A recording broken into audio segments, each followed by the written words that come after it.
ओम श्रौत्रार्हन्ति चणैर्गुण्यैर्महर्षिभिरहृदिवन्तोष्टूयमानोऽप्यगुणोऽपि भ्रुविजयते तरान् पूर्वार्धे कथितास्तुर्यपञ्चमाध्यायकृतिनः प्रत्यया अथ कथ्यन्ते तृतीयाध्यायगोचराः।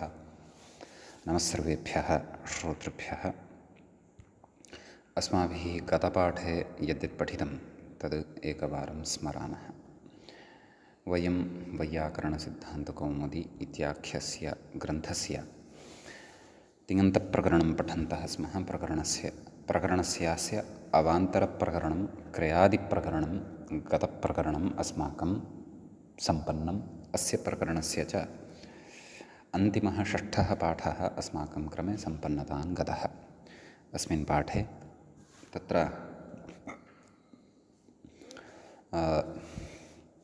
सर्वादौ इष आभीक्ष्णे इति अयं धातुः अस्माभिः पठितः। किञ्च इषेस्तकारे शन् प्रत्ययात् प्रतिषेधः इति तत्र वार्तिकद्वारा पठितम् अस्माभिः। यत् प्रकृते इड्विकल्पः वस्तुतः उचितः एव इति ग्रन्थकारस्य प्रतिपादनं दृष्टं। ततः विषविप्रयोगे प्रूषप्लुषस्नेहसेवनपूरणेषु पुषपुष्टौ मुषस्तेये खच भूतप्रादुर्भावे खव् इत्यपि केचन वदन्ति। येषां मते खव् इति धातुः तत्र विशेषः पठितः छोः षूडनुनासिके च इति।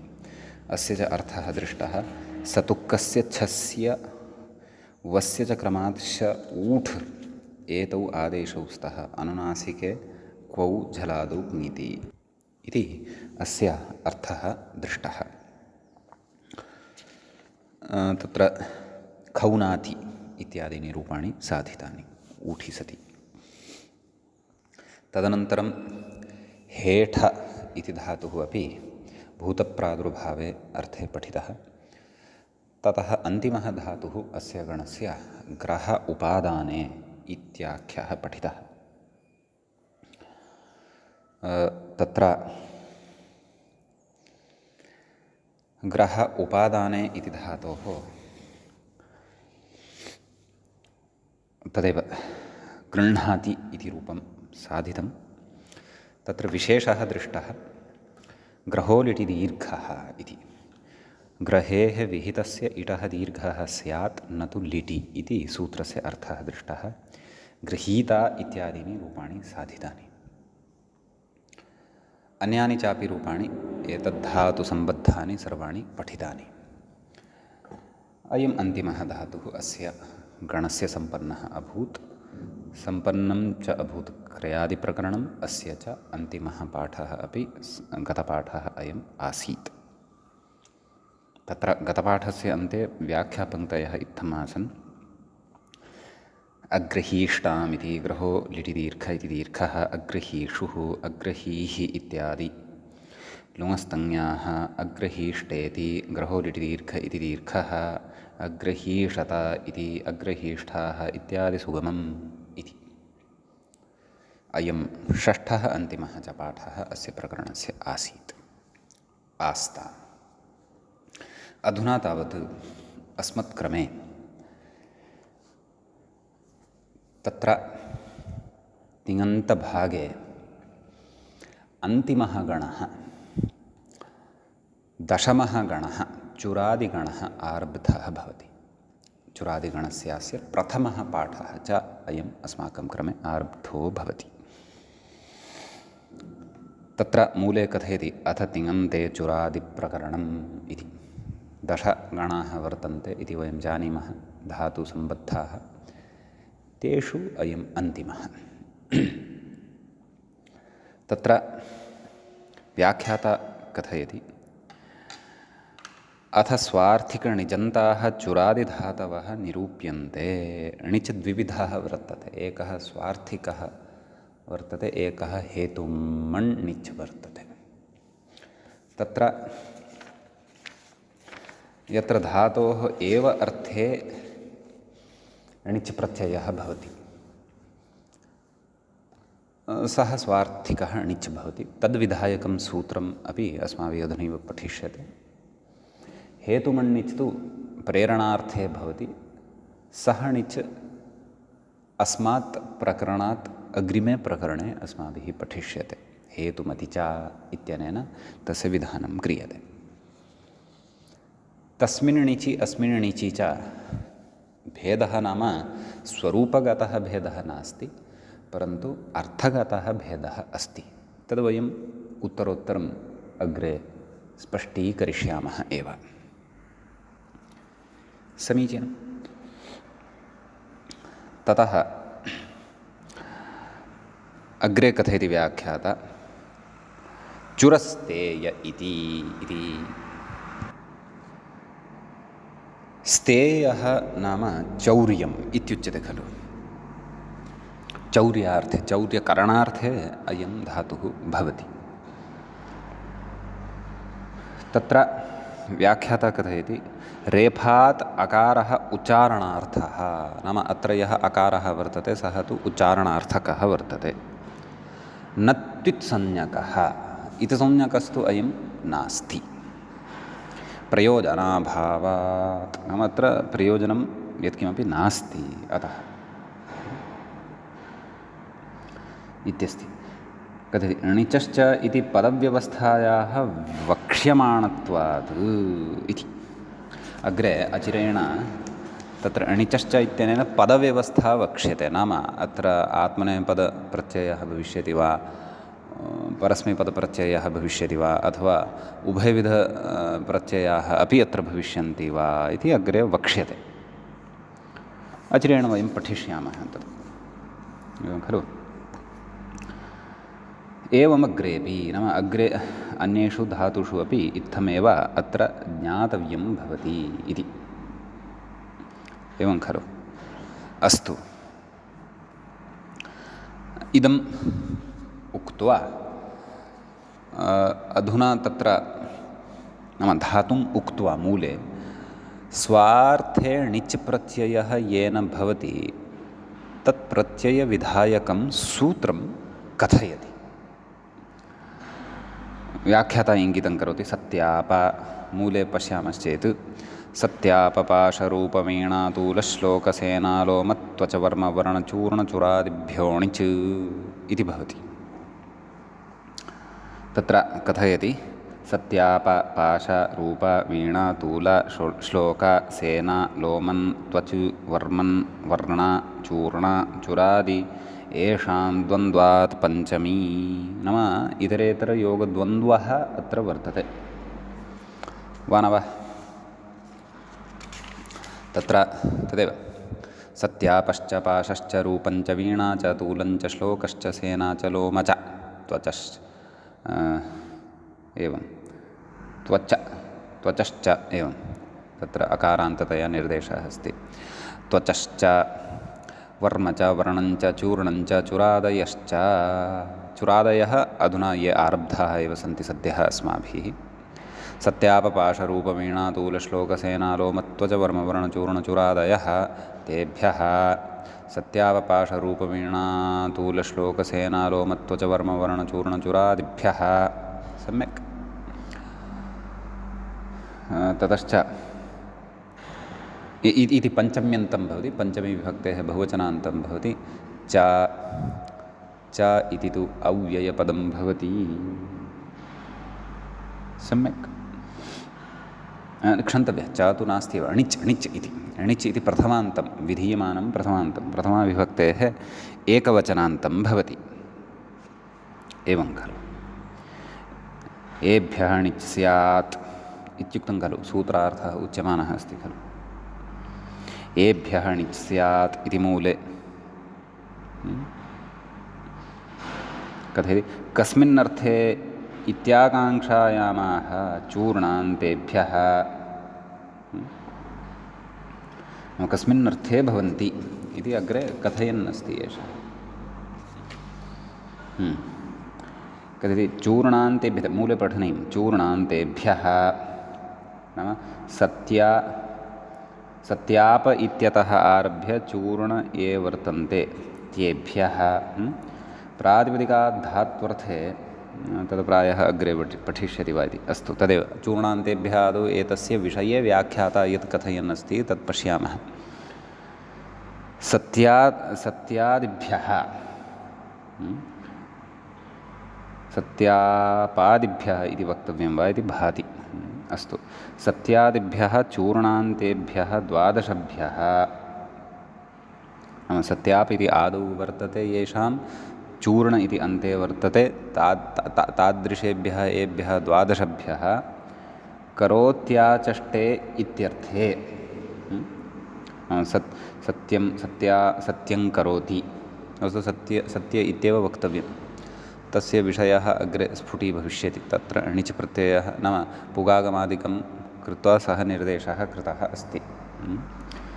सत्याप इति तद्विषये पठिष्यते अग्रे। कथयति करोति आचष्टे, सत्यं करोति अथवा सत्यम् आचरति, आचष्टे नाम आचरति इत्याद्यर्थे प्रातिपदिकाद्धात्वर्थे बहुलम् इति वक्ष्यमाणेन गणसूत्रं तद्भवति, अग्रे वक्ष्यते तद् गणसूत्रं।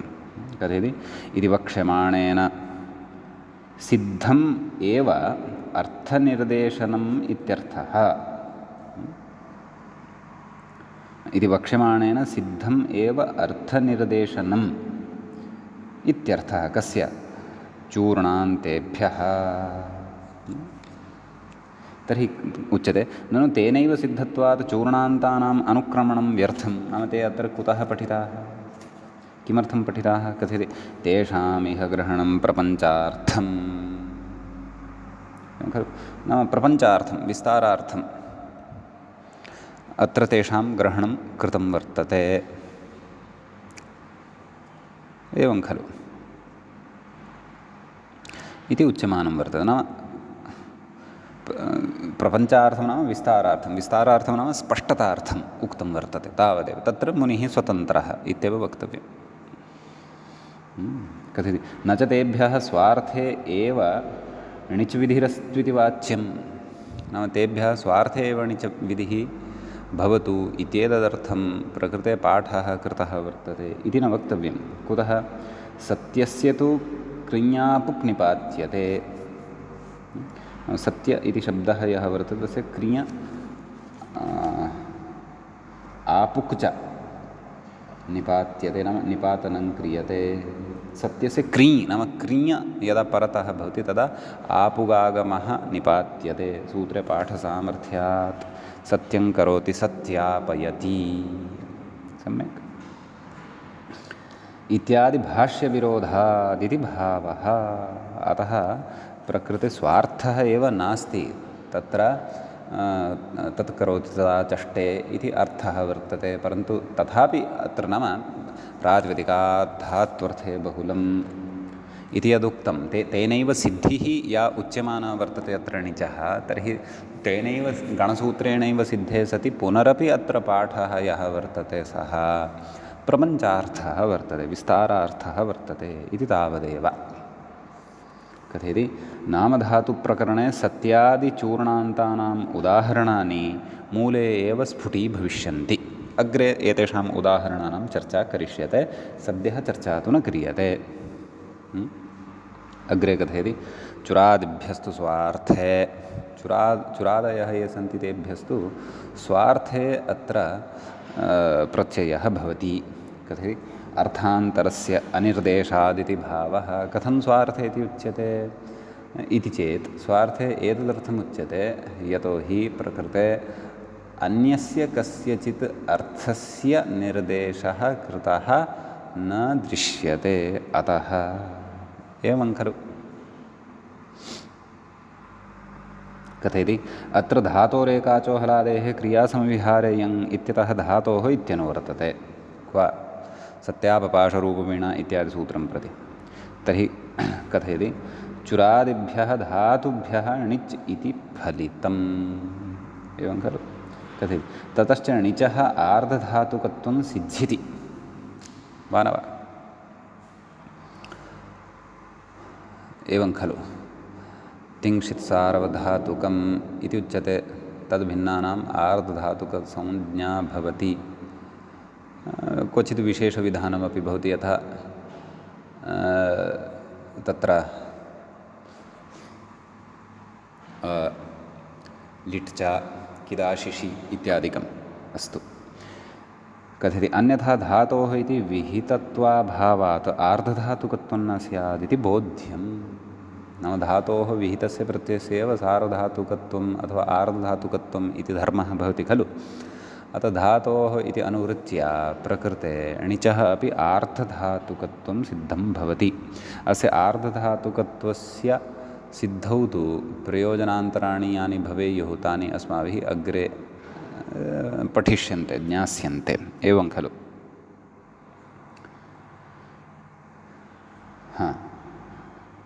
कथयति तदाह पुगन्तेति गुण इति मूले पुगन्तलघुपधस्य च इति गुणः नाम चुर् णिच् इत्यवस्थायां तद् व्याख्याता स्पष्टीकुर्वन्नस्ति। णिचि कृते चुर इ इति स्थिते णिचः आर्धधातुकत्वात् तस्मिन् चकारात् उकारस्य यतोहि रेफान्तः खलु अयं धातुः कथयति चकारात् उकारस्य पुगन्तलघुपधस्य च इति गुणः इत्यर्थः। एतेन गुणः भवति इति अर्थः उच्यते एवं खलु। अतः प्रकृते एवम् अवगन्तव्यम्।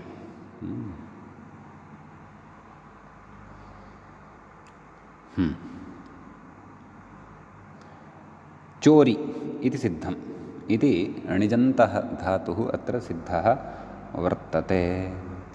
णिच् यः वर्तते सः सनादिः वर्तते। अतः सनाद्यन्ता धातवः इति यत् सूत्रम् अस्माभिः पूर्वं पठितं वर्तते तेन सूत्रेण अत्र अस्य धातुत्वं भवति इति भावः। सम्यक् तन्मूले उक्तमेव सनाद्यन्ता धातवः इति धातुत्वम्। अग्रे कथयति तिप्शबादि गुणायादेषु अर्थात् तिप्तस्झि इत्यनेन तिप् भवति चोरीति गुणः चोरे ति नैव आदौ अत्र विकरणप्रत्ययः अपि भविष्यति खलु। सः कः शप् वा न वा। तत्र पूर्वमुक्तं स्वार्थिकनिजन्ताः चुरादिधातवः एवं तर्हि प्रकृते गुणायादेशौ इत्युक्तं खलु। अतः तदेव कर्तृर्थे सार्वधातुके परे धातोः शप् इति प्रत्ययः भवति। धातुः अधुना कः सम्पन्नः णिजन्तः धातुः अत्र सम्पन्नः वर्तते। अयञ्च णिच् स्वार्थे विहितः कश्चन प्रत्ययः। वस्तुतः अयं विकरणप्रत्ययः इति नास्ति। विकरणप्रत्ययः न विकरणप्रत्ययः तु अत्र शबेव इति अवधानम् अवश्यं कर्तव्यं। शप् कुतः आगतः इति तु न भ्रमितव्यं। कर्तरि शप् इत्यनेन एव अत्र शप् भवति वा न वा इत्यस्ति। अतः प्रकृते चुरादिगणे यथा अन्येषु गणेषु शपः अपवादाः पठिताः श्लुः श्नम् एवं खलु श श्ना इत्यादयः ये अपवादाः पठिताः ते तु अत्र न वर्तन्ते। नाम तादृशः अपवादः अत्र नारब्धः वर्तते। यः णिच् सः च शपः अपवादः नास्ति। सः तु स्वार्थे विहितः कश्चन प्रत्ययः। तदन्तस्य धातुसंज्ञा भवति। धातुसंज्ञा भवति चेत् कर्तृर्थे सार्वधातुके परतः विकरणत्वेन शप् इति प्रत्ययः आगत्य तिष्ठति। अतः चोरि अति गुणः इदानीं कथयति तत्र मूले गुणायादेशौ नाम गुणः भवति चोरे अति आयादेशः एचोयवायावः इत्यनेन चोरय्य अति चोरयति इति रूपं तत्र सिद्धं भवति एवं खलु इति कश्चन विशेषः अत्र वर्तते। इतोपि अग्रे विशेषाः पठनीयाः सन्ति। इदानीम् अयं धातुः उभयपदी भवति वस्तुतः। तदर्थं विशिष्य विधानम् उच्यमानं वर्तते। तच्च एकेन सूत्रेण उच्यते। सूत्रं च भवति एवं णिचश्च इति। णिचः इति पञ्चमी विभक्तेः एकवचनान्तं भवति। च इति तु अव्ययपदं भवति। प्रकृते अनुदात्तङ्गित आत्मनेपदं तद् व्याख्याता कथयन् अस्ति। अनुदात्तङ्गितः इत्यतः आत्मनेपदम् इति स्वरितञ्यतः कर्तृभिप्राये क्रियाफले इति च अनुवर्तते। अस्य च समग्रस्य सूत्रस्य अनुवर्तनं भवति। कथयति प्रत्ययग्रहणपरिभाषया णिजन्तादिति लभ्यते। तदाह णिजन्तादित्यादिना सूत्रार्थः द्रष्टव्यः। णिजन्तात् आत्मनेपदं स्यात् कर्तृगामिनि क्रियाफले इत्युच्यते। क्रियाफलं यदा कर्तृगामी भवति तदा आत्मनेपदं भवति, यदा न तदा परस्मैपदं भवति। एवञ्च उभयपदित्वम् अस्य नाम येषां णिजन्तानां धातूनां सिद्धम्। एवं खलु। अतः चोरयति चोरयते इति रूपद्वयं कथयति। अतः उभयपदित्वेनापि अत्र रूपाणि अस्माभिः वक्तव्यानि ज्ञेयानि सम्यक्। तर्हि चोरयति चोरयन्तः चोरयन्ति चोरयसि चोरयथः चोरयथ चोरयामि चोरयावः चोरयामः इति परस्मैपदपक्षे। आत्मनेपदपक्षे चोरयते चोरयेते चोरयन्ते चोरयसे चोरयेथे चोरयध्वे चोरये चोरयावहे चोरयामहे। ततः अग्रे लृट् लकारे व्याख्यात्रारूपम् उच्यमानं वर्तते। मूले तु लिटः एकं रूपं दत्तमस्ति, चोरयामास। इदानीं तदेव प्रकृते अनेकाजां वक्तव्यः कास्यनेकाजां वक्तव्यो लिटि।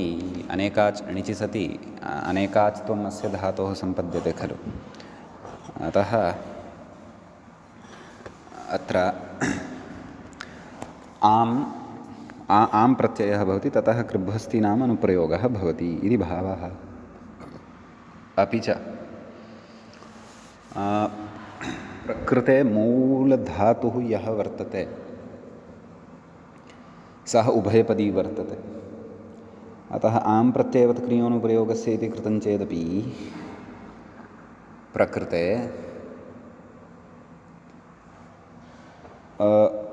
मूलधातुः उभयपदी अस्ति। अतः क्रियः अनुप्रयोगानन्तरमपि उभयपदित्वम् अत्र भविष्यति। अतः परस्मैपदे आदौ रूपाणि कथयामः। आदौ वस्तुतः मूले तु असः अनुप्रयोगः कृतः वर्तते, परन्तु वयं तु त्रयाणामपि धातूनाम् अनुप्रयोगं कुर्मः। चोरयाञ्चकार चोरयाञ्चक्रतुः चोरयाञ्चक्रुः चोरयाञ्चकार चोरयाञ्चकर्थ चोरयाञ्चक्रतुः चोरयाञ्चक्र चोरयाञ्चकार चोरयाञ्चकर चोरयाञ्चकृव चोरयाञ्चकृम। समीचीनं। ततः आम् भुवः अनुप्रयोगे चोरयां बभूव चोरयां बभूवतुः चोरयां बभूवुः चोरयां बभूविथ चोरयां बभूवथुः चोरयां बभूव चोरयां बभूव चोरयां बभूविव चोरयां बभूविम। असः अनुप्रयोगे रूपमुक्तमस्ति मूले। चोरयामास चोरयामासतुः चोरयामासुः चोरयामासिथ चोरयामासथुः चोरयामास चोरयामास चोरयामासिव चोरयामासिम। सम्यक्। प्रकृते आत्मनेपदपक्षे तत्र क्रियधातोः योगे सत्येव आत्मनेपदत्वं भविष्यति। अनुप्रयुक्तेभ्यः धातुभ्यस्तु सर्वात्मना परस्मैपदत्वमेव भविष्यति इति अपि अस्माभिः स्मर्तव्यम्। समीचीनम्। अत्र अवधानम् अवश्यं भवेत्। अस्तु तर्हि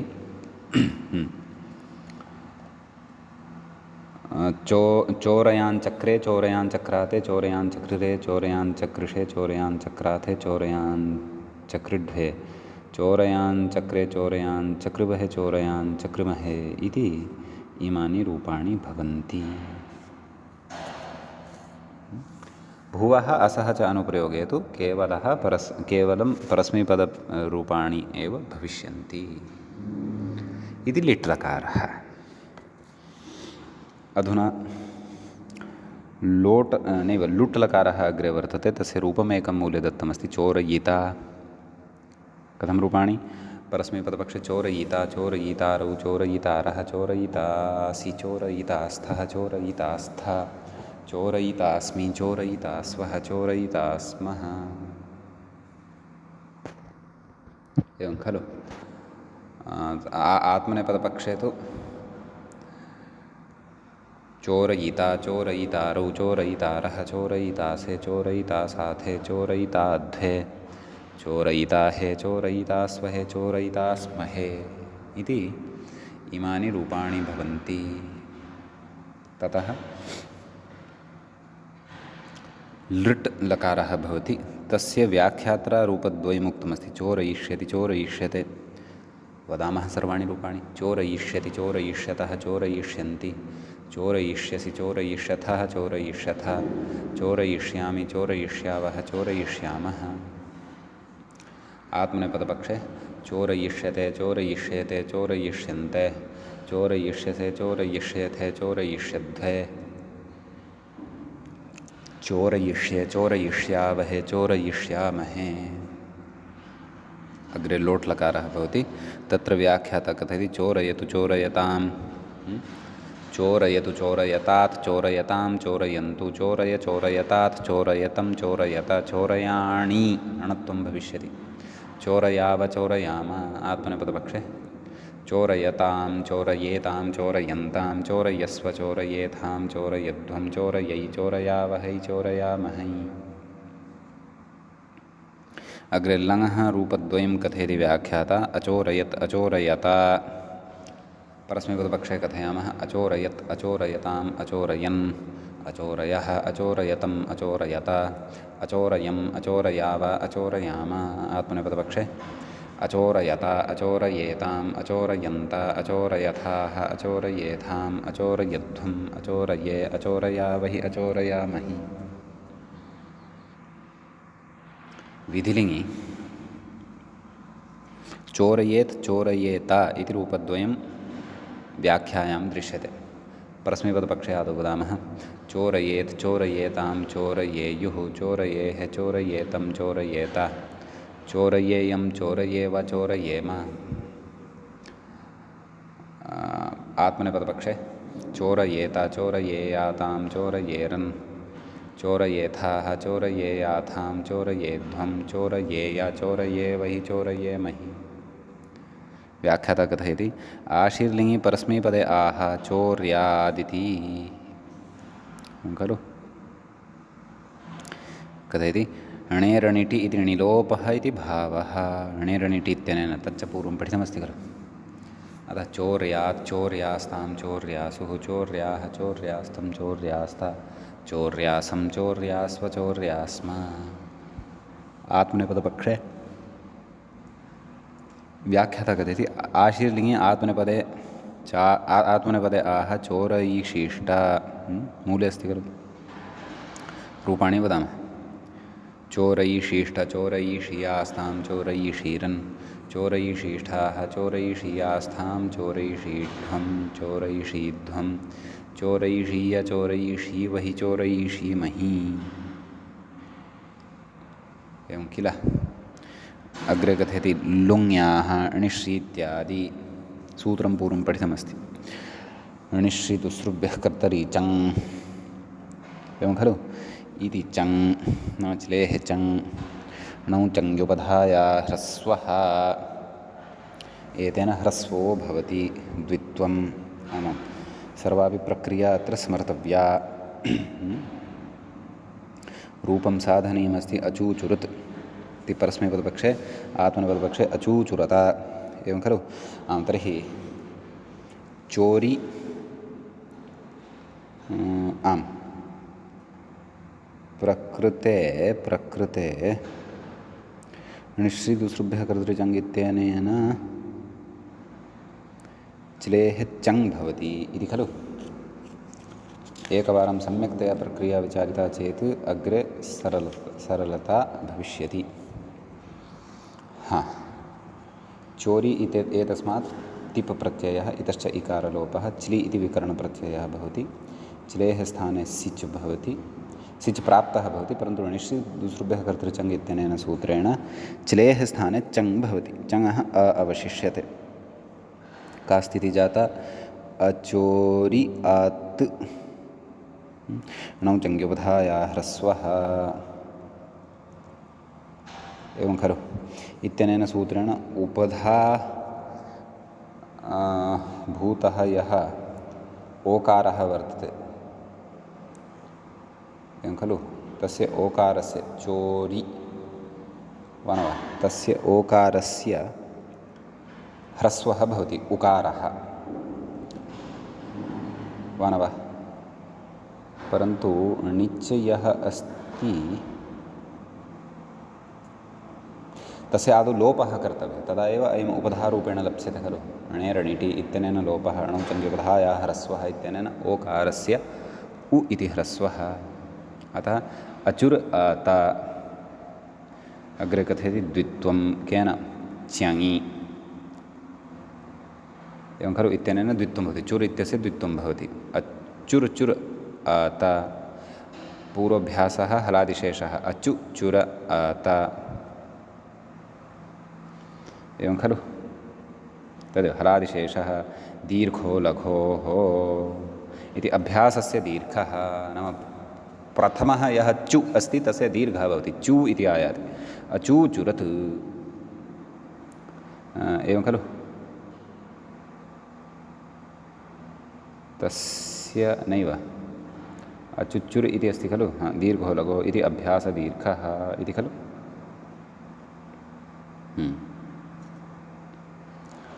तत्र दीर्घो लघोः इत्यनेन दीर्घः यदि कर्तव्यः तर्हि सन्वल्लघुनि चङ्परेण ग्लोपे इत्यनेन सूत्रेण सन्वद्भावः अपि कर्तव्यः तदनन्तरमेव दीर्घो लघोः इत्येतस्य प्रवृत्तिः भवति इत्यपि अग्रे सर्वत्र स्मर्तव्यं सम्यक् यतोहि दीर्घो लघोः इत्येतस्य कृते अपि सन्वद्भावः अपेक्षितः अतः दीर्घः भविष्यति अचूचुर् अत अचूचुरत् इति रूपं सिद्धं भवति तदेव व्याख्याता कथयन्नस्ति एतं विषयं दीर्घो लघोरिति सन्वल्लघुनि इति सन्वद्भावविषयत्वात् इति भावः सन्वल्लघुनि चङ्परेण ग्लोपे इत्यनेन सूत्रेण अत्र सन्वद्भावः अवश्यं वक्तव्यः अयञ्च सन्वद्भावः अस्माभिः पूर्वं पठित एव अस्ति एवं किल एवं तर्हि इति लुङः परस्मैपदरूपाणि सिद्धानि आत्मनेपदे अपि रूपं दत्तमस्ति अचूचुरत एवं किल सर्वाणि रूपाणि वदामः अत्र तदेव आत्मनेपदभेदेन त प्रत्ययः भवति अत्र इत्येव भेदः अन्या तु प्रक्रिया पूर्वदेव भवति अचूचुरत अचूचुरेताम् अचूचुरन्त अचूचुरथाः अचूचुरेथाम् अचूचुरुद्धम् अचूचुरे अचूचुरावहि अचुचुरामहि अचूचुरामहि इति इमानि रूपाणि भवन्ति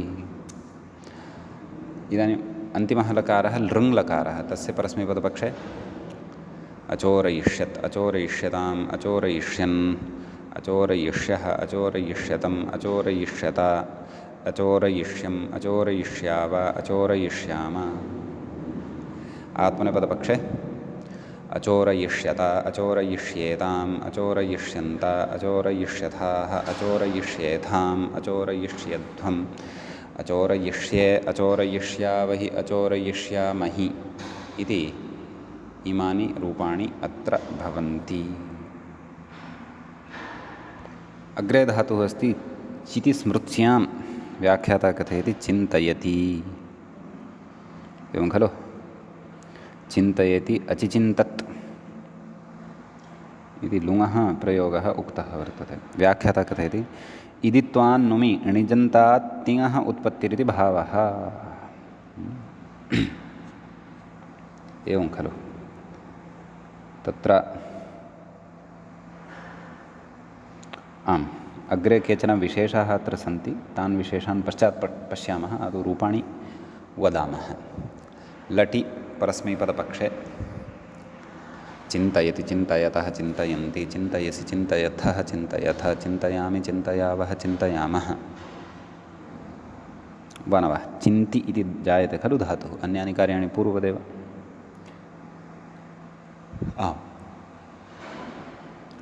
तत्र आत्मनेपदपक्षे तु चिन्तयते चिन्तयेते चिन्तयन्ते चिन्तयसे चिन्तयेथे चिन्तयध्वे चिन्तये चिन्तयावहे चिन्तयामहे इति इमानि रूपाणि भवन्ति।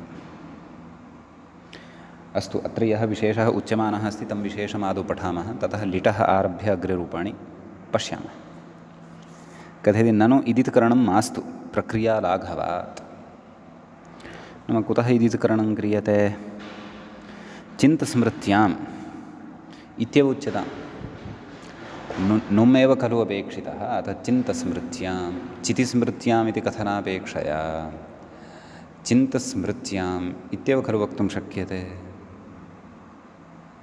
इति कथयति। कथयति न च नलोपनिवृत्त्यर्थम् इदमिति वाच्यं। चिन्तयति चिन्तयाञ्चकार इत्यादौ णिचः क्ङ्त्वाभावादेव नलोपस्य अप्रसक्तेः। एवं खलु। अनितां हरुपधाया लोपः, अनितां हरुपधायाः क्ङिति। वा न वा? न च निजभावे आशीर्लिङि चिन्त्यादिति कर्मलकारे यकि चिन्त्यते इत्यत्र च, नाम आशीर्लिङि चिन्त्यात् इति कर्मलकारे यकि चिन्त्यते इत्यत्र च नलोपनिवृत्त्यर्थम् इदित्वमिति शङ्क्यं। कुतः? चुरादिणिचः नित्यत्वेन णिचं विना केवलात् चिन्त्यात् चिन्त्यते इति प्रयोगस्य शशसिङ्गायमाणत्वात् इत्यतः आह चिन्तेत्यादि मूले पश्यन्तु।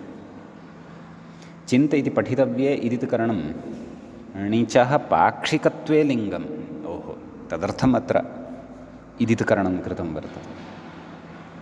नाम विकल्पेन प्रकृते णिच् भवति इति भावः। तेनेति, तेन चिन्त्यात्, तेन नाम पाक्षिकत्वेन इत्यर्थः। मूले उक्तं खलु चिन्त्यात् चिन्त्यते इत्यादौ नलोपो न, नाम नलोपः न भवति इति भावः। तथा च कदाचित् चिन्त्यात् चिन्त्यते इति प्रयोगस्य सत्वात् तत्र नलोपनिवृत्त्यर्थम् इदित्करणमिति भावः। ननु अग्रे गते ननु ननु तथापि यत्र नलोपप्रसक्तिः तत्रैव चिन्त्यात् चिन्त्यते इत्यत्र निजविकल्पः स्यात्। वा न वा? यत्र नलोपप्रसक्तिः तत्रैव चिन्त्यात् चिन्त्यते इत्यत्र निजविकल्पः स्यात्, न तु चिन्तति इत्यादौ। शपाव्यवधानेन तत्र नलोपस्य अप्रसक्तेः इत्याशङ्क्य ज्ञापकमिदं चिन्तधातु सामान्यपेक्षम् इति अभिप्रेत्य उदाहरति। चिन्तति सामान्यं ज्ञापकमस्ति, अन्यत्रापि अस्य प्रवृत्तिः भवति इति भावः। चिन्तेत् कथयति ज्ञापकमिदं चुरादित्वसामान्यापेक्षम् इति मतान्तरमाह। एतच्चेति मूले उक्तम् एतच्च ज्ञापकं सामान्यापेक्षम् इत्येके। नाम ज्ञापकस्य चुरादित्वसामान्यापेक्षत्वे वृद्धसम्मतिमाह अत एकेति। अत एकहलमध्येनादेशादेर्लिटि इति इत्यत्र वृत्तिकृता जगाणजगणतुः इत्याद्युदाहृतत्वात्। ज्ञापकस्य चितिधातुमात्रविषयकत्वे गणधातोः चौरादिकस्य जगणतुः इति उदाहरण अनुपपत्तिः स्पष्टा एव इति भावः। अतः ज्ञापकस्य सामान्यापेक्षत्वम् अत्र स्वीक्रियते, अन्यत्रापि प्रयोगं दृष्ट्वा अस्य ज्ञापकस्य प्रवृत्तिः भवति। अतः विकल्पेन तत्र णिच् विधानम् अन्यत्रापि प्रयुज्यते इति भावः। विशेषापेक्षमिति मूल्योक्तं विशेषापेक्षमित्यपरे नाम चितिधातुमात्रविषयम् इति केचन अन्ये कथयन्ति इत्यर्थः। इदमेव मतं युक्तम् इत्यत आह अत एवेति मूले पश्यन्तु। अत एव आधृषाद्वा इत्यस्य न वैयर्थ्यम् अग्रे पठिष्यते। नाम सर्वस्यापि चुरादेः णिज्विकल्पे सति आधृषाद्वा इति कतिपय इति जातमस्ति, तत्र कतिपय इति क्रियतां। कतिपयचुराद्यन्तरगणपठितानां णिज्विकल्पविधिः वैयर्थ्यमिति भावः। आधृषात् वा इति गणसूत्रम् अग्रे चुरादिगणसूत्रम् अग्रे पठिष्यते, तद् अनुपदमेव स्फुटी भविष्यति। तर्हि तेन तदेव विकल्पेन णिच् क्रियते, तेन णिचः विकल्पद्वारा किं वा साधयितुं शक्यते भोः इत्यस्ति। अन्यथा तस्य वैयर्थ्यं स्यात् खलु। परन्तु अयं पक्षः वस्तुतः नाम विशेषापेक्षमेव इदं ज्ञापकं चितिधातोः विषये एव स्वीकर्तव्यम्, अन्येषां धातूनां विषये न स्वीकर्तव्यम्। अन्यथा आधृषाद्वा इति गणसूत्रस्य वैयर्थ्यं स्यात्। अतः इति धातोः विषये एव इदम्, आधृषाद्वा इति धातोः सन्दर्भे तु अयं विचारः नास्ति इति भावः। एवं खलु। एतावदुक्त्वा अयं सिद्धान्तः पठितः अस्माभिः। इतः अग्रे अग्रिमः धातुः द्रष्टव्यः वर्तते। परन्तु एतावता किं ज्ञातम्? एतावता ज्ञातमिदं यत् चिति इति धातुः यः वर्तते, उभयपदी तु अस्ति सत्यं, परन्तु णिचः अपि विकल्पः वर्तते इति भावः। इति कश्चन विशेषः वर्तते। अस्तु, तर्हि एतावता अस्माभिः प्रकृते लटिरूपाणि उक्तानि वर्तन्ते। लिटि तु रूपाणि वक्तव्यानि सन्ति। अत्र तद् आमः अनुप्रयोगः णिचः पक्षे, अतः क्रियः अनुप्रयोगे सति उभयपदित्वं भवति। चिन्तयाञ्चकार, चिन्तयाञ्चक्रतुः, चिन्तयाञ्चक्रुः, चिन्तयाञ्चकर्थ, चिन्तयाञ्चक्रतुः, चिन्तयाञ्चकार, चिन्तयाञ्चकार, चिन्तयाञ्चकर, चिन्तयाञ्चकृव, चिन्तयाञ्चकृम। एवं खलु। एवञ्च तत्र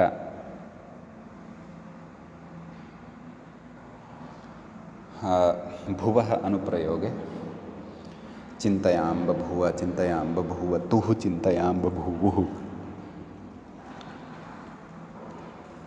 चिन्तयां बभूविथ, चिन्तयां बभूवथुः, चिन्तयां बभूव, चिन्तयां बभूव, चिन्तयां बभूविव, चिन्तयां बभूविम। असः अनुप्रयोगे चिन्तयामास, चिन्तयामासतुः, चिन्तयामासुः, चिन्तयामासिथ, चिन्तयामासथुः, चिन्तयामास, चिन्तयामास, चिन्तयामासिव, चिन्तयामासिम इति इमानि रूपाणि अत्र भवन्ति। एवं खलु। ततः अत्र एकः विषयः, तत्र पाक्षिकानि रूपाणि इत्युक्तं खलु। नाम णिचः विकल्पः इत्युक्तं खलु। तर्हि सः णिचः विकल्पः तत्र तन्नाम लिट् लकारे अपि स्यादेव किल। लिट्लकारे न स्यात् इति वक्तुं न शक्नुमः खलु। एवं तर्हि लिटि णिजभावे चिचिन्ततुः चिचिन्ततुः चिचिन्तुः चिचिन्तिथ चिचिन्तथुः चिचिन्त चिचिन्तिव चिचिन्तिम इति परस्मैपदपक्षे। आत्मनेपदपक्षे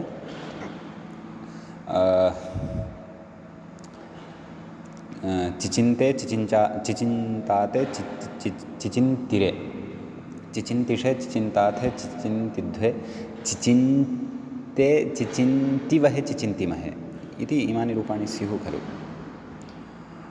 अस्तु, इदानीम् अग्रे लुट् लकारः भवति वा न वा? लुटि णिचः पक्षे परस्मैपदे आदौ रूपाणि वदामः। तत्र आम्, चिन्तिता चिन्तितारौ चिन्तितारः चिन्तितासि चिन्तितास्थः नैव चिन्तयिता णिचि परस्मैपदे एवं खलु। चिन्तयिता चिन्तयितारौ चिन्तयितारः चिन्तयितासि चिन्तयितास्थः चिन्तयितास्थः चिन्तयितास्मि चिन्तयितास्वः चिन्तयितास्मः। आत्मनेपदपक्षे चिन्तयिता चिन्तयितारौ चिन्तयितारः चिन्तयितासे चिन्तयितासाथे चिन्तयिताध्वे चिन्तयिताहे चिन्तयितास्वहे चिन्तयितास्महे। इदानीं णिजभावपक्षे परस्मैपदे लुटि चिन्तिता चिन्तितारौ चिन्तितारः चिन्तितासि चिन्तितास्थः चिन्तितास्थः चिन्तितास्मि चिन्तितास्वः चिन्तितास्मः एवं खलु। आत्मनेपदपक्षे चिन्तिता चिन्तितारौ चिन्तितारः चिन्तितासे चिन्तितासाथे चिन्तिताध्वे चिन्तिताहे चिन्तितास्वहे चिन्तितास्महे इति इमानि च रूपाणि भवन्ति एवं खलु। ततः अग्रे लकारः लृट् लकारः, तस्य णिचः पक्षे परस्मैपदे चिन्तयिष्यति चिन्तयिष्यतः चिन्तयिष्यन्ति चिन्तयिष्यसि चिन्तयिष्यथः चिन्तयिष्यथ चिन्तयिष्यामि चिन्तयिष्यावः चिन्तयिष्यामः। आत्मनेपदपक्षे चिन्तयिष्यते चिन्तयिष्येते चिन्तयिष्यन्ते चिन्तयिष्यसे चिन्तयिष्येथे चिन्तयिष्यध्वे चिन्तयिष्ये चिन्तयिष्यामहे चिन्तयिष्यावहे चिन्तयिष्यामहे। णिजभावपक्षे परस्मैपदे चिन्तिष्यति चिन्तिष्यतः चिन्तिष्यन्ति चिन्तिष्यसि चिन्तिष्यथः चिन्तिष्यथ चिन्तिष्यामि चिन्तिष्यावः चिन्तिष्यामः इति इमानि रूपाणि एवं खलु। ततः अग्रे लकारः भवति लोट् लकारः, तस्य णिचः पक्षे परस्मैपदे चिन्तयतु चिन्तयतात् चिन्तयतां चिन्तयन्तु चिन्तय चिन्तयतात् चिन्तयतं चिन्तयत चिन्तयानि चिन्तयाव चिन्तयाम। आत्मनेपदपक्षे चिन्तयतां चिन्तयेतां चिन्तयन्तां चिन्तयत्स्व चिन्तयेथां चिन्तयध्वं चिन्तयै चिन्तयावहै चिन्तयामहै। इदानीं णिजभावे नाम णिचः अभावे परस्मैपदे चिन्ततु चिन्ततात् चिन्ततां चिन्तन्तु चिन्ततात् चिन्ततं चिन्तत चिन्तानि चिन्ताव चिन्ताम। आत्मनेपदपक्षे चिन्ततां चिन्तेतां चिन्तन्तां चिन्तस्व चिन्तेथां चिन्तध्वं चिन्तै चिन्तावहै चिन्तामहै इति इमानि रूपाणि भवेयुः वा न वा? ततः लङ्लकारः अस्ति, णिचः पक्षे परस्मैपदे अचिन्तयत् अचिन्तयताम् अचिन्तयन् अचिन्तयः अचिन्तयतम् अचिन्तयत अचिन्तयम् अचिन्तयम् अचिन्तयाव अचिन्तयाम इति इमानि रूपाणि भवन्ति। आत्मनेपदपक्षे अचिन्तयत अचिन्तयेताम् अचिन्तयन्त अचिन्तयत्थाः अचिन्तयेथाम् अचिन्तयध्वम् अचिन्तये अचिन्तयावहि अचिन्तयामहि। णिजभावे परस्मैपदपक्षे अचिन्तत् अचिन्तताम् अचिन्तन् अचिन्तः अचिन्ततम् अचिन्तत अचिन्तम् अचिन्ताव अचिन्ताम। सम्यक्। आत्मनेपदपक्षे अचिन्तत अचिन्तेताम् अचिन्तन्त अचिन्तथाः अचिन्तेथाम् अचिन्तध्वम् अचिन्ते अचिन्तावहि अचिन्तामहि इति इमानि रूपाणि भवन्ति। वा न वा? विधिलिङ्लकारे णिचः पक्षे परस्मैपदे चिन्तयेत्, चिन्तयेतां, चिन्तयेयुः, चिन्तयेः, चिन्तयेतं, चिन्तयेत, चिन्तयेम, चिन्तयेयं, चिन्तयेव, चिन्तयेम। आत्मनेपदपक्षे चिन्तयेत, चिन्तयेयातां, चिन्तयेरन्, चिन्तयेथाः, चिन्तयेथां, चिन्तयेयाथां, चिन्तयेध्वं, चिन्तयेय, चिन्तयेवहि, चिन्तयेमहि। णिजभावे विधिलिङ्गि परस्मैपदे चिन्तेत्, चिन्तेतां, चिन्तेयुः, चिन्तेः, चिन्तेतं, चिन्तेत, चिन्तेयं, चिन्तेव, चिन्तेम इति इमानि रूपाणि भवन्ति। आत्मनेपदपक्षे चिन्तेत, चिन्तेत, चिन्तेयातां, चिन्तेरन्, चिन्तेथाः, चिन्तेयाथां, चिन्तेध्वं, चिन्तेय, चिन्तेवहि, चिन्तेमहि इति इमानि रूपाणि भवन्ति। आशीर्लिङ्गि मूले रूपं दत्तमस्ति एकं चिन्त्यात्, परन्तु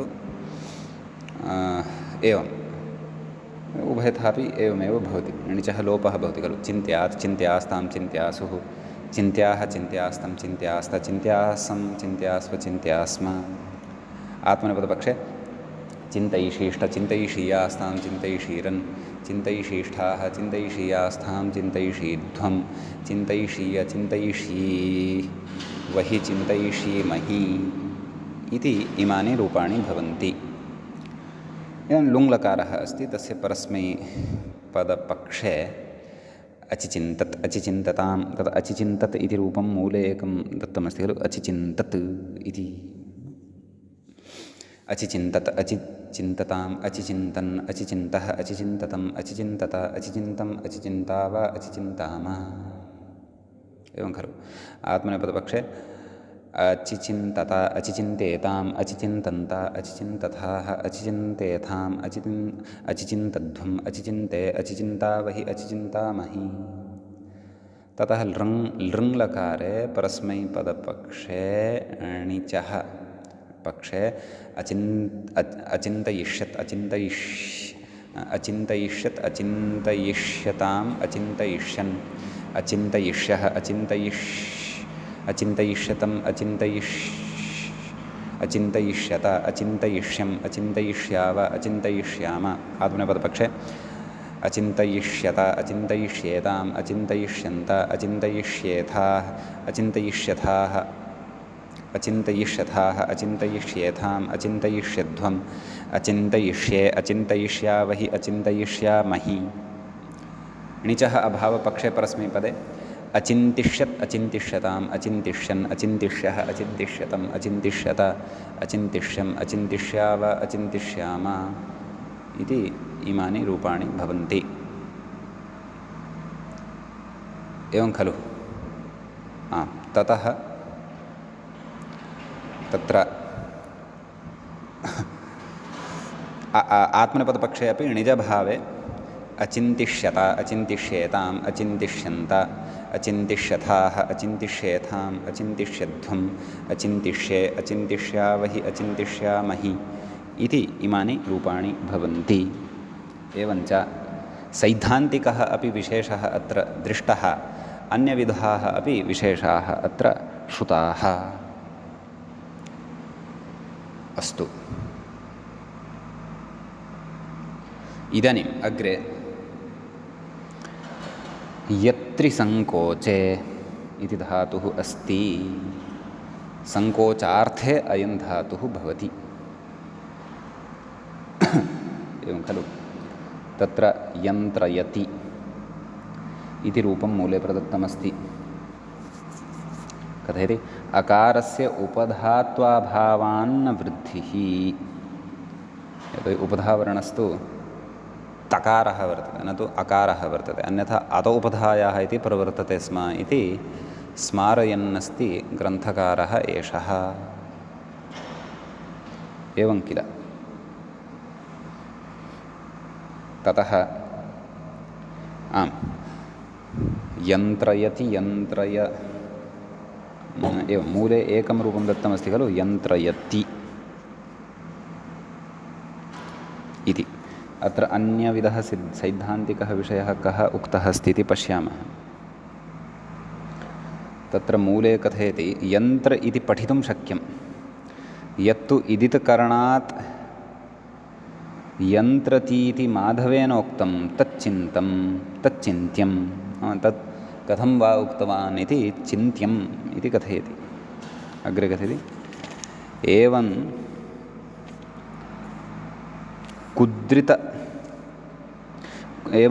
कुद्रितद्रिमत्रिषु तत्र व्याख्याता कथयन्नस्ति अययन्त्रदिति यन्त्रयति इति अस्ति खलु अययन्त्रत् इति तु न दृश्यते किल यन्त्र मूले यन्त्रयति इत्युक्तमस्ति अययन्त्रत् इति क्व उक्तं यन्त्रयति यन्त्र इति त्यक्तुं शक्यम् इत्युक्तं तदनन्तरम् अययन्त्रत् इति मूले तु पाठः मया तु न दृश्यमानः अस्ति यत्रिसङ्कोचे तदनन्तरं यन्त्रयति इत्युक्त्वा यन्त्र इति पठितुं शक्यम् इत्युक्तं वर्तते। एवं खलु तर्हि अन्यत्र क्वचित् मूले एवं रीत्या उक्तं वा अथवा बालमनोरमा कृतः पुरतः एव एवं पाठः अस्ति वा इति द्रष्टव्यं। तत्र चिन्तयति अचिचिन्तत् यत्रिसङ्कोचे यन्त्रयति मूल अययन्त्रत् इति तु न दृश्यते तर्हि पाठभेदः अत्र स्यात् इति अनुमीयते द्रष्टव्यं कथम् अयं पाठभेदः प्रतिपाद्यमानः अस्ति इत्येतस्मिन् विषये तु द्रष्टव्यमेव स्यात्। कथयति अकारस्य व्याख्याता कथयन्नस्ति अययन्त्रत् अकारस्य गुरुत्वात् अलघुत्वात् लघुपरकत्वाभावात् सन्वद्भावात् इत्वदीर्घौ न इति क्व लुङि एवम् अग्रेपि संयोगभूतधातूनां ज्ञेयं पठितुं शक्यमिति। अस्तु अयं लुङ् लकारविषये विशेषम् उक्तवान्। इदानीं वयम् अग्रे पश्यामः। अग्रे किं पश्यामः नाम मूले यदुक्तं किमुक्तं पठितुं शक्यमिति नाम यन्त्र इति पठितुं शक्यं न लोपाभावस्तु इदित्वस्य न फलं नकारस्य उपधात्वाभावादेव न लोपस्य अप्रसक्तेरिति भावः तच्चिन्त्यमिति नाम यत्तु इदितकरणात् यन्त्रति इति माधवेन उक्तं तच्चिन्त्यं कथयति यन्त्र्यात् इति अणिजन्ते सत्यपि नकारस्य अनुपधात्वादेव लोप अप्रसक्त्या इत्वस्य प्रयोजनाभावादिति भावः इति कारणमुक्तमस्ति।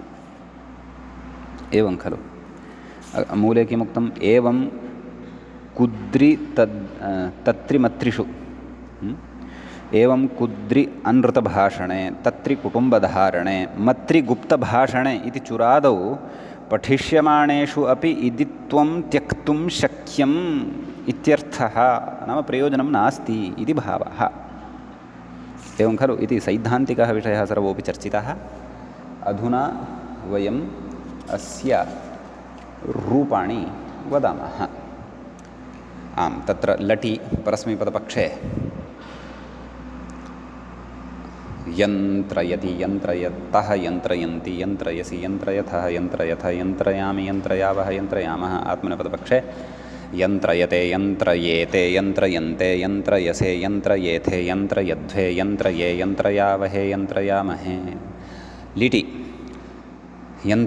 यन्त्रयाञ्चकार यन्त्रयाञ्चक्रतुः यन्त्रयाञ्चक्रुः यन्त्रयाञ्चकर्थ यन्त्रयाञ्चक्रथुः यन्त्रयाञ्चक्र यन्त्रयाञ्चकार यन्त्रयाञ्चकर यन्त्रयाञ्चक्रुव यन्त्रयाञ्चक्रुम। आत्मनेपदपक्षे यन्त्रयाञ्चक्रे यन्त्रयाञ्चक्रात् यन्त्रयाञ्चक्रिरे यन्त्रयाञ्चकृषे यन्त्रयाञ्चक्राथे यन्त्रयाञ्चक्रिड्वे यन्त्रयाञ्चक्रे यन्त्रयाञ्चक्रुवहे यन्त्रयाञ्चक्रुमहे। भुवः अनुप्रयोगे यन्त्रयां बभूव यन्त्रयां बभूवतुः यन्त्रयां बभूवुः यन्त्रयां बभूविथ यन्त्रयां बभूवथुः यन्त्रयां बभूव यन्त्रयां बभूव यन्त्रयां बभूविव यन्त्रयां बभूविम। असः अनुप्रयोगे यन्त्रयामास यन्त्रयामासतुः यन्त्रयामासुः यन्त्रयामासिथ यन्त्रयामासथुः यन्त्रयामास यन्त्रयामास यन्त्रयामासिव यन्त्रयामासिम लुटि परस्मैपदपक्षे यन्त्रयिता यन्त्रयितारौ यन्त्रयितारः यन्त्रयितासि यन्त्रयितास्थः यन्त्रयितास्थ यन्त्रयितास्मि यन्त्रयितास्वः यन्त्रयितास्मः आत्मनेपदपक्षे यन्त्रयितासे यन्त्रयितासाथे यन्त्रयिताध्वे यन्त्रयिताहे यन्त्रयितास्वहे यन्त्रयितास्महे लृटि परस्मैपदपक्षे यन्त्रयिष्यति यन्त्रयिष्यतः यन्त्रयिष्यन्ति यन्त्रयिष्यसि यन्त्रयिष्यत्थः यन्त्रयिष्यथ यन्त्रयिष्यामि यन्त्रयिष्यावः यन्त्रयिष्यामः आत्मनेपदपक्षे यन्त्रयिष्यते यन्त्रयिष्येते यन्त्रयिष्यन्ते यन्त्रयिष्यसे यन्त्रयिष्येथे यन्त्रयिष्यध्वे यन्त्रयिष्ये यन्त्रयिष्यावहे यन्त्रयिष्यामहे ततः लोटि परस्मैपदपक्षे यन्त्रयतु यन्त्रयतात् यन्त्रयतां यन्त्रयन्तु यन्त्रया यन्त्रयस्व नैव यन्त्रय यन्त्रयतात् यन्त्रयतं यन्त्रयत यन्त्रयाणि यन्त्रयाव यन्त्रयाम आत्मनेपदपक्षे यन्त्रयतां यन्त्रयेतां यन्त्रयन्तां यन्त्रयस्व यन्त्रयेथां यन्त्रयध्वं यन्त्रयै यन्त्रयावहै यन्त्रयामहै लङि परस्मैपदपक्षे अयन्त्रयत् अयन्त्रयेताम् अयन्त्रयन्त अयन्त्रथ नैव अयन्त्रयत् अयन्त्रयताम् अयन्त्रयन् अयन्त्रयः अयन्त्रयत्तम् अयन्त्रयत अयन्त्रयम् अयन्त्रयाव अयन्त्रयाम आत्मनेपदपक्षे अयन्त्रयत अयन्त्रयेताम् अयन्त्रयन्त अयन्त्रयथाः अयन्त्रयेथाम् अयन्त्रयध्वम् अयन्त्रये अयन्त्रयावहि अयन्त्रयामहि विधिलिङ्गि परस्मैपदपक्षे यन्त्रयेत् यन्त्रयेतां यन्त्रयेयुः यन्त्रयेः यन्त्रयेतं यन्त्रयेत यन्त्रयेयं यन्त्रयेव यन्त्रयेम आत्मनेपदपक्षे यन्त्रयेत यन्त्रयेयातां यन्त्रयेरन् यन्त्रयेथाः यन्त्रयेयाथां यन्त्रयेध्वं यन्त्रयेय यन्त्रयेवहि यन्त्रयेमहि ततः आशीर्लिङ्गि अणेर्लोपः भवति अतः परस्मैपदपक्षे यन्त्र्यात् यन्त्र्यास्तां यन्त्रयासुः यन्त्र्याः यन्त्र्यास्तं यन्त्र्यास्त यन्त्र्यासं यन्त्र्यास्व यन्त्र्यास्म आत्मनेपदपक्षे यन्त्रयीशीष्ट यन्त्रयीषीयास्तां यन्त्रयीषीरन् यन्त्रयीशीष्ठाः यन्त्रयीषीयास्थां यन्त्रयीषीढ्वं यन्त्रयीषीय यन्त्रयीषीवहि यन्त्रयीषीमहि लुङि व्याख्यात्रा चर्चा कृता एव परस्मैपदपक्षे अययन्त्रयत् अययन्त्रयत् अययन्त्रत् एवं खलु अययन्त्रत् अययन्त्रताम् अययन्त्रन्त एवं खलु नैव अययन्त्रत् अययन्त्रताम् अययन्त्रन् अययन्त्रः अययन्त्रतम् अययन्त्रत अययन्त्रम् अययन्त्राव अययन्त्राम आत्मनेपदपक्षे अययन्त्रत अययन्त्रेताम् अययन्त्रन्त अययन्त्रथाः अययन्त्रेथाम् अययन्त्रध्वम् अययन्त्रे अययन्त्रावहि अययन्त्रामहि लृङि अययन्त्रिष्यत् अययन्त्रिष्यताम् अयन्त्रयिष्यत् अयन्त्रयिष्यताम् अयन्त्रयिष्यन् अयन्त्रयिष्यत् अयन्त्रयिष्यताम् अयन्त्रयिष्यतम् अयन्त्रयिष्यत अयन्त्रयिष्यम् अयन्त्रयिष्याव अयन्त्रयिष्याम आत्मनेपदपक्षे अयन्त्रयिष्यत अयन्त्रयिष्येताम् अयन्त्रयिष्यन्त अयन्त्रयिष्यथाः अयन्त्रयिष्येथाम् अयन्त्रयिष्यध्वम् अयन्त्रिष्ये अयन्त्रिष्यावहि अयन्त्रिष्यामहि इति इमानि रूपाणि अस्य धातोः भवन्ति अग्रिमं धातुम् आदाय वयम् अग्रिमे पाठे पठिष्यामः अद्यतनपाठः तावत् अत्रैव उपसंह्रियते श्रौत्रार्हन्ति चणैर्गुण्यैर्महर्षिभिरहर्दिवन्तोऽष्टूयमानोऽप्यगुणो विभुर्विजयतेतरां पूर्वार्धे कथिता स्तुर्यपञ्चमा अध्यायवर्तिनः प्रत्यया अथ कथ्यन्ते तृतीयाध्यायगोचराः नमः सर्वेभ्यः श्रोतृभ्यः भवद्भ्यः एवञ्च चुरादिप्रकरणस्यास्य प्रथमः एषः पाठः अस्माकं क्रमे सम्पन्नतां गतः।